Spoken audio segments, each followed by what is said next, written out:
morning. You're watching Business World Live. I'm Danny Laurel. And in Jess De Los Santos, it's the start of a new trading day, but first, let's go straight to our top story.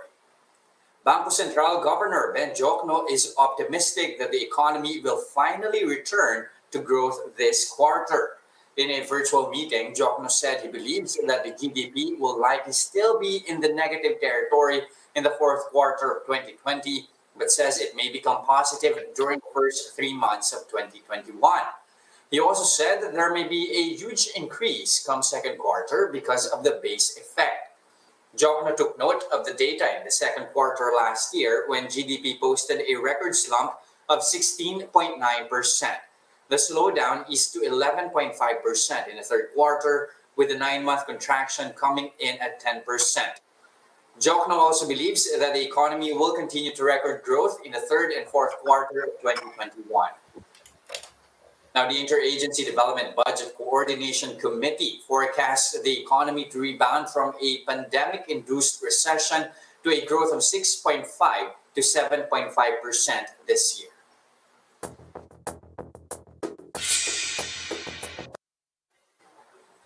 Right, the country's trade gap further narrowed in November to $1.73 billion as both exports and import sales fell from revised figures in October. Imports declined for the 19th consecutive month in November, with the total value of inbound shipments reaching $7.5 billion, down from a revised October figure of $8 billion. Exports also fell to $5.8 billion in November, down from a revised $6.3 billion print in October. But year on year, exports saw a 3% rise on the back of sale increases in cathodes of refined copper, gold, and coconut oil, among others. Total external trade of goods in November declined 10% to $13 billion. The PSA reported that China has the highest import value, while the United States has the highest export value in November.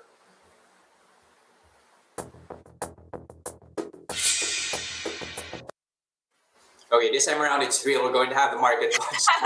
Still related to trade, Jess. Yeah, well, definitely. Speaking of external relations, tell us how equities are faring after that insurgency at the U.S. Capitol, and now the latest, President Trump finally conceding to Biden. He actually stopped short of conceding his loss yesterday, but he's taking a different tune now. Exactly, and a pretty clear tune here, Jess. He has officially conceded to Biden, who will be taking office, and not just that, he has now condemned the Capitol attack, Jess. And this comes, of course, after his Twitter feed was also shut down on what analysts have called incendiary comments on ahead of that attack. Nevertheless, he has released a video message that's just right now. It was actually maybe 10 minutes ago, condemning the riot by his own supporters, and said he would be preparing for the administration of President-elect Joe Biden. And this, I quote, "Like all Americans, I'm outraged by the violence, lawlessness, and mayhem." And further on, he says, "This moment calls for healing and reconciliation." So he did say that, the intense election have brought tempers high, but now tempers must be cooled. And he also added, "To those who broke the law, you will pay." So nevertheless, very interesting development here, especially as that has now sealed the fate basically of Democrats now controlling both houses in Congress. Now, if you take a quick peek, I'm going to change my terminal over here into the equities. Already, even ahead of these Trump comments, there was a lot of euphoria over in Wall Street, and you can see that the Nasdaq up by 2.6%, the S&P 500 up by 1.5%. This, as investors have now focused on the prospect of more stimulus to be happening. Recall that even ahead of this insurgency, you've actually got President-elect Joe Biden saying that he vowed that $2,000 stimulus checks would be sent immediately if his party won the Senate. So that's basically right now. And just this is every single American citizen. It's not necessarily unemployment benefits. It's just a general stimulus check. And if you take a look at Asia, and how the rest of Europe was also trading, it does seem to be tilted towards the upside here. You've got the Nikkei 225 up by 1.5% here. You've got also over in Singapore, the FTSE Straits up by close to 1%. So quite a strong showing, the Hang Seng as well. Now, I wanted to focus on one particular sector here, which is the mining counter, Mhm. Jess. We didn't necessarily think of this, but apparently this had jumped right after the Democrats had won the Senate seat in Georgia, basically because this fueled a rally in commodities, particularly in copper and nickel prices. Recall that whenever that the economy, especially over in the United States, gets stronger, there is a fueling of a demand for these commodities, signaling a rise in their prices, and this happens to have fueled the our miners yesterday. Oriental Peninsula, for instance, jumped by as much as 50%. Wow. And that was just a rally across the board, not just here in the Philippines, but you've also got Philex up by 5.7% yesterday, Nickel Asia as well, and the mining and oil counter up by 4%. And today it's actually, correcting downward slightly with our counter down by 0.2%. Nevertheless, you've got Semirara up by 1.6%, as of the open, Jess. But it wasn't just the mining sector that actually staged a rally, so to speak, yesterday. Local index finally, at least on the upside yesterday. Is that spilling over into Friday? It does seem to be the case, and you can see a very nice V-shape, let's say, recovery, Mhm. at least for the past Wow. 3 days here, Jess. We had been dangerously close, breaking 7,000 mark downwards, and now it seems we're firming back up there. We're at 7,135.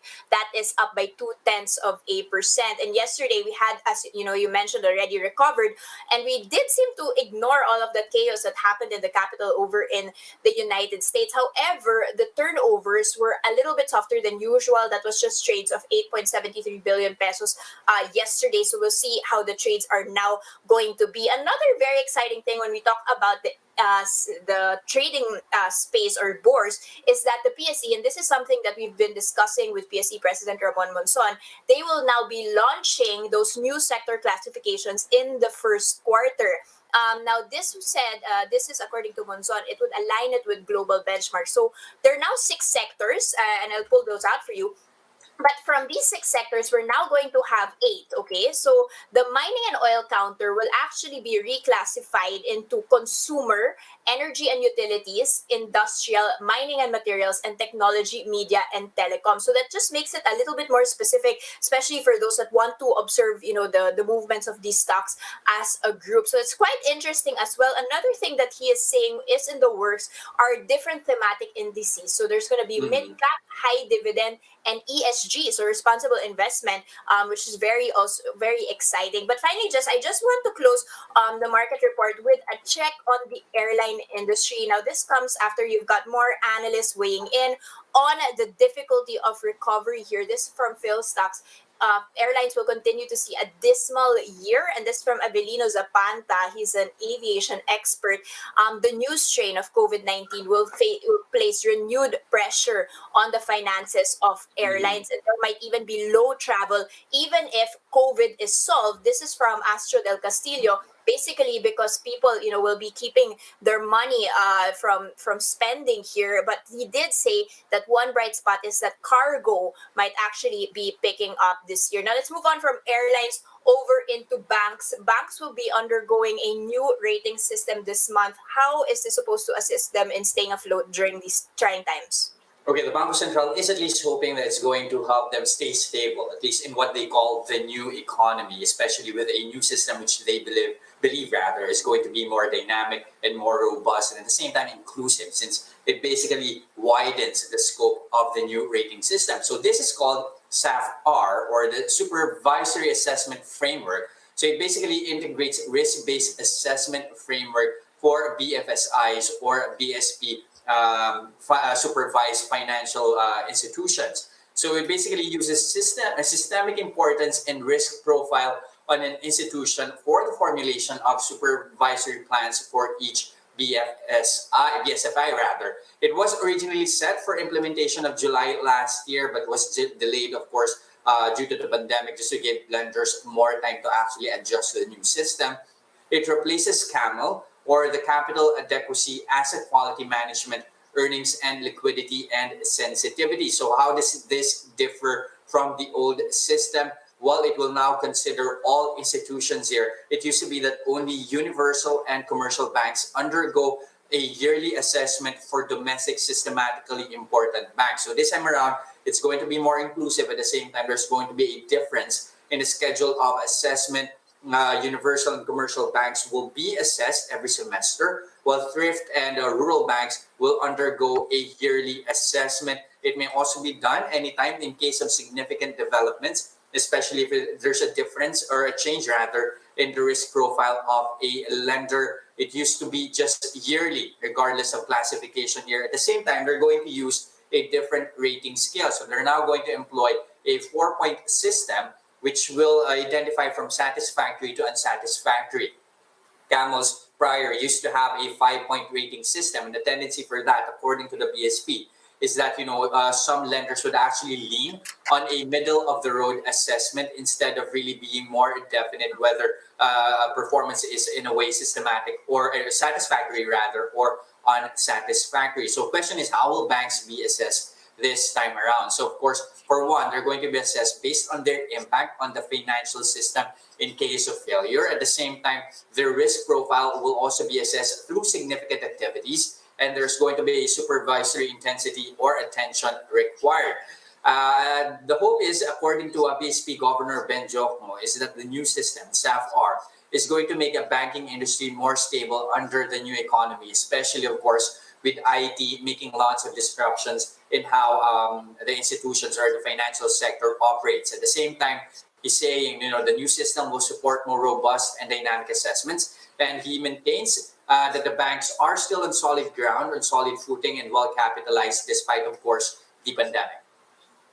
Okay, Jess, but that might also, of course, increase the risk aversion of banks, and we do need them to be lending out here. But very interesting developments there for the BSP. You can take a check of my terminal here. Banks leading the charge this morning. Financials up by 1 3/10%.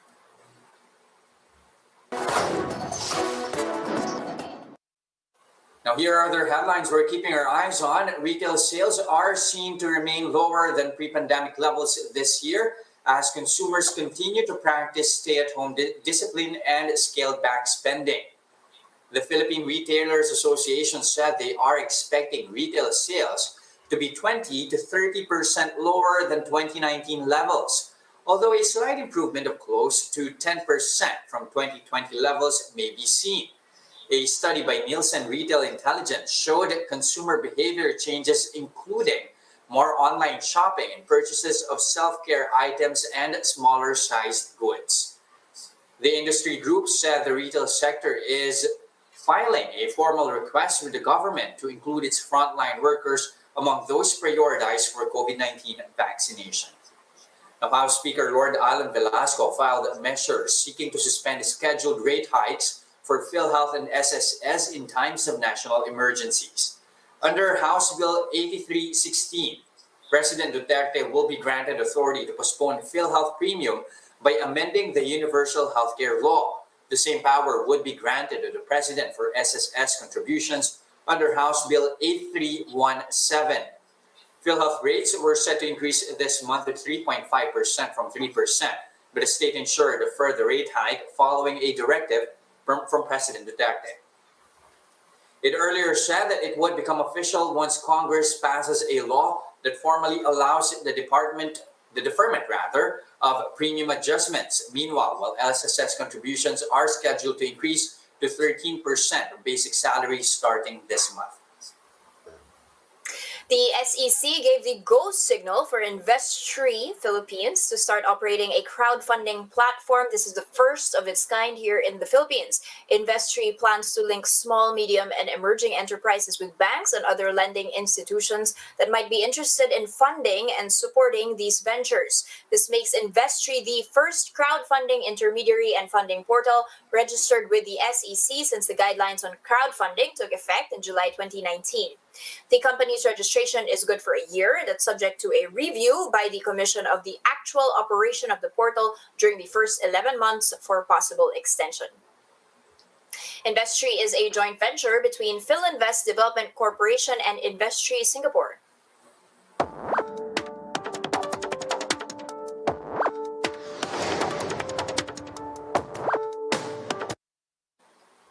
2021 is expected to be the year of slow recovery. And here to tell us what to expect, we have with us Raul Villegas. He's the Deals and Corporate Finance Executive Director of PricewaterhouseCoopers. Good morning, sir, and welcome to the broadcast. Good morning, sir. Good morning. Glad to be here. Thank you. Raul, let's kick off with a review. I know we don't want to look back on 2020, but I suppose we need to take some stock of that and what we expected about COVID-19 in that difficult year and what has actually happened here in our economy. Sure. When COVID-19 hit, the economy was slow to respond in the sense that we weren't quite sure what to make of this initially. And when we started doing an analysis of what the impact on growth might be in around March or April of 2020, I came out with a figure that was, negative 1.2% for the year, basically keyed on an anticipated slowdown on consumption spending driven by people under the ECQ at the time. And what has played out is actually that the economy, because of the impact of COVID-19, has performed worse. I mean, we saw a contraction of 16.9% in Q2 and a contraction of 11.5% in Q3. And now for the full year, the actual numbers have not come in, but the estimates range from -7 to -10% for FY 2020. So it really came out worse than what we anticipated. Okay, can we maintain? You have this presentation, and in that presentation, you showed the GDP balance of the Philippines, to which it's very tilted on consumption, and this is what you tout as the saving grace of our economy. If that consumer confidence comes back, then we can be recovering. Can we maintain that balance moving forward, and continue to rely on that to drive our growth instead of other things that are ailing, like manufacturing, agriculture, education, and industrial production? Yes, thank you. So just for everybody's benefit, the economy is composed of 70% on the spending side of private consumption. So that's really the big driver. And it's no surprise because we have 110 million people. Other components of that include government consumption and infrastructure spending represented by capital formation. Now, I think that it's going to be very difficult in the near term to be able to shift the economy on the spending side from that consumption figure. And the reason is because a lot of what we demand as consumers really drives the production and manufacturing and service side. I think that one area that is underrated that we should try to focus on really is exports. And this is something that we believe strongly in PwC can drive future growth. And admittedly, right now, and for the last many years, we have been running a negative trade balance, meaning we import more than we export. And we think that it's really, really important for the Philippines to be able to find the key industries that can drive exports, whether in industry or services, and flip that trade balance so that it becomes a net additive to the economy. But Raul, while we have yet to get there, at least on that side wherein there is good focus, at least on the export sector, let's zero in first on consumer confidence. Do you think that has somehow bounced back, given, of course, the past 10 months of the pandemic? And at the same time, how do you see that driving the recovery of certain industries? Are some industries poised to recover more compared to others? Okay, so the key question that I'd like to focus on in what you just said is, has the consumer confidence bounced back? And I think it's slow going for a couple of reasons. First of all, if you take a look at the Purchasing Managers Index and the Index of Manufacturing, it's still in a contractionary state. I mean, it lifted about 50%, I think, in September of 2021, but from October and November and December, it's dipped below back 50. Now, another thing that I've been tracking is the real estate market and the change in gross value added there. If you take a look at Q2 in real estate, the gross value added was negative 1.2%, but in Q3 it actually worsened to negative 1.6%. So we're talking about the gross value added from residential, malls, office, commercial, industrial. It's still down. And that's the consumer confidence can be reflected also in the earnings of companies that have gotten hit. And these include retail, of course, conglomerates, restaurants, food service. They're all getting hit right now. I think it's still going to be a tough recovery. People are not confident yet. Raul, a part of this recovery is hinged on liquidity coming around in the system. So on the one hand, stimulus that a lot have been touting has not been enough on the fiscal side, but on the monetary side, you've actually got the reserve ratio down. You've got interest rates quite low. Why is this not spilling into consumer confidence and our ability to spend more? Well, definitely, there's also the aspect of, before you can feel confident, you've got to be able to work and earn.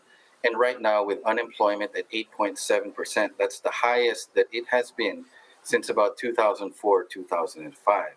Now, all credit to the BSP. They have played a key role in providing an accommodative and stimulative monetary policy. So they've reduced reserve requirements, they've reduced interest rates, they've also allowed loans to MSMEs to count towards reserve requirements. But one of the key things that I think that we need to have is you can increase the liquidity in the economy. I think that the banks are having a difficult time finding adequate credit risks to be able to justify their lending. Because right now, the growth rate in the loan portfolios of universal banks is about 1.9%. And that's the slowest it's been since about 2004. Okay, and what can we do to do that? I mean, can there be a regulatory, shift in terms of how banks must be lending and taking on more risk, or are we expecting banks to continue this risk aversion until, of course, the corporates have enough cash flow?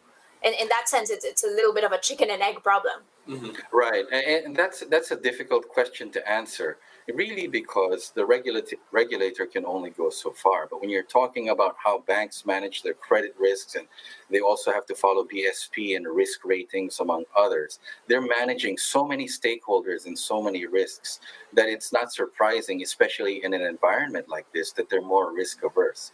I think that to be able to answer that question, it takes a longer discussion, and you really need to be able to get all of the key stakeholders in the room to be able to figure that out. It's not going to be one magic injection like a vaccination or something like that. Okay, and Jess, if I may, I just wanted to ask Sure, go ahead. one thing to Sir. Can we still be services reliant? Has this service reliance traditionally we've been reliant on tourism, we've been reliant on BPO sector, we are largely services reliant. Has that helped us in any way during this pandemic? And is the new normal going to be welcoming of this type of reliance? Well, I think over time you've seen the economy shift, and we used to be an agricultural economy. We shift more towards industry and services, and I think that given what is happening with technology, we should double down on services and also on using technology to enable manufacturing, because that's where the future of the country lies. And then on top of that is, again, I'd like to stress the key role of exports and what we need to be able to do to increase our exports, both on the manufacturing and the service side. And I'm not being a pie in the sky type of individual. I know that our trade balance is still negative, but we want to be able to focus on the industries that have a chance of flipping that trade balance, the BPO sector among them. But given that as well, Earl, what do you think are the industries that will definitely, at least moving forward, will still remain as a laggard? And what do you think are the vulnerable sectors here? We're talking about the likes of real estate, energy, and even the airline industry. Do you see them still at least being at the bottom of the pile here? Well, I would want to be able to qualify the answer to that question by saying that we're only talking about a relatively shorter time window. But if you're thinking about 2021, maybe into first part of 2022, then yes, because of the travel bans and concerns, airlines maybe will still continue to lag. Tourism and travel and hospitality might continue to lag.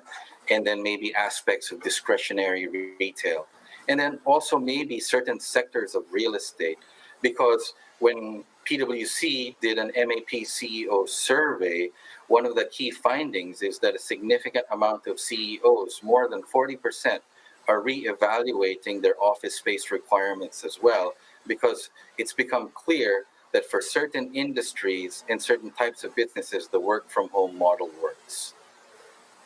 Okay, and finally, Raul, before we let you go, you talk about this term business unusual. How will businesses reimagine their model, especially the ones you've touted to be most vulnerable here, the discretionary ones?